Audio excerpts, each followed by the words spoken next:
বন্ধুরা, দেখতে পাচ্ছ লিখে দিয়েছে যে আমরা মাধ্যমিকের পর কী নিয়ে পড়বো, সায়েন্স, আর্টস নাকি কমার্স।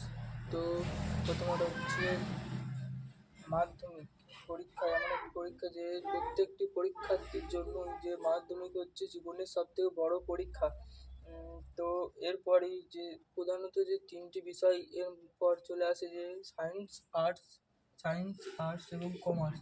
তো এই তিনটির মধ্যে ভবিষ্যতে আমরা কী হতে পারবো, এরপর ভিডিওর মাধ্যমে তোমরা জানতে পারবে যে আর্টস নিয়ে পড়লে কী কী পাওয়া যায়, কী বিষয় আছে এর মধ্যে, এবং সায়েন্স নিয়ে পড়লে কী হওয়া যায়, সায়েন্সের মধ্যে কী কী বিষয় আছে, এবং কমার্স নিয়ে পড়লে কী কী হওয়া যায় এবং কী বিষয় আছে এই ভিডিওর মাধ্যমে তোমরা জানতে পারবে। যে সাবজেক্ট কী কী রয়েছে এটা আমরা দেখবো।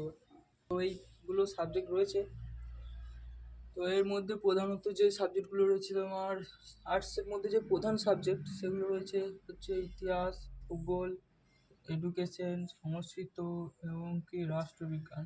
এই পাঁচটা সাবজেক্ট, ইতিহাস, ভূগোল, এডুকেশন, সমস্ত স্কুলেই কি শেখানো হয়। আর বেশিরভাগ কিছু কিছু সাবজেক্ট আছে, এই সাবজেক্টগুলো কি মিউজিক, সাইকোলজি, অর্থনীতি, এগুলো শারীরশিক্ষা, এগুলো কিছু কিছু স্কুলে কি এই সাবজেক্টগুলো শেখানো হয় না। আর্টস নিয়ে পড়লে কী কী চাকরি পাওয়া যায়, ঠিক আছে।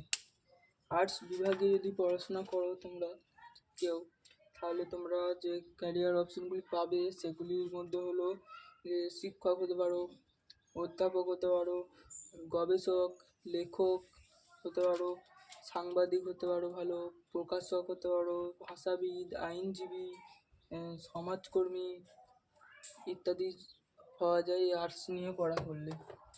তো সায়েন্সের সাবজেক্ট কী কী, এই যে প্রথমে আছে গণিত, পদার্থবিজ্ঞান, রসায়নবিদ্যা, জীববিজ্ঞান, পরিবেশ বিজ্ঞান, biotechnology, computer science, engineering, graphics আর জিওলজি, ঠিক আছে।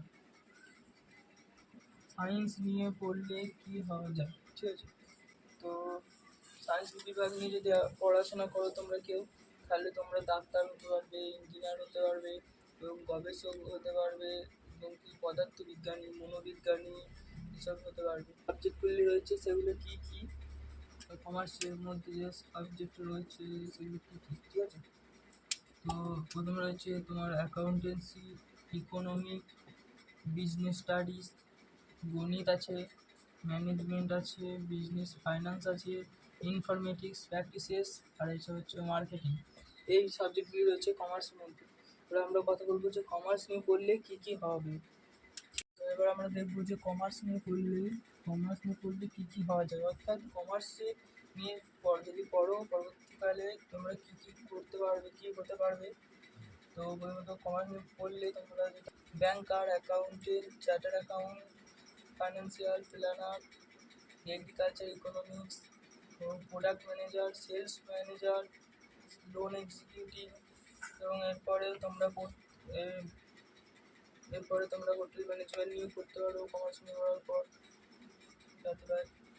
তো আজকের ভিডিওটা এতটাই। তো ভিডিওটা কেমন লাগলো জানাবে, এবং এই চ্যানেলে নতুন হয়ে থাকলে চ্যানেলটি সাবস্ক্রাইব করবে, এবং ভিডিওটা কেমন লাগলো জানাবে। কোনো কিছু লাইট প্রবলেম বা ভয়েস প্রবলেম হচ্ছে কিনা জানাবে কমেন্টে।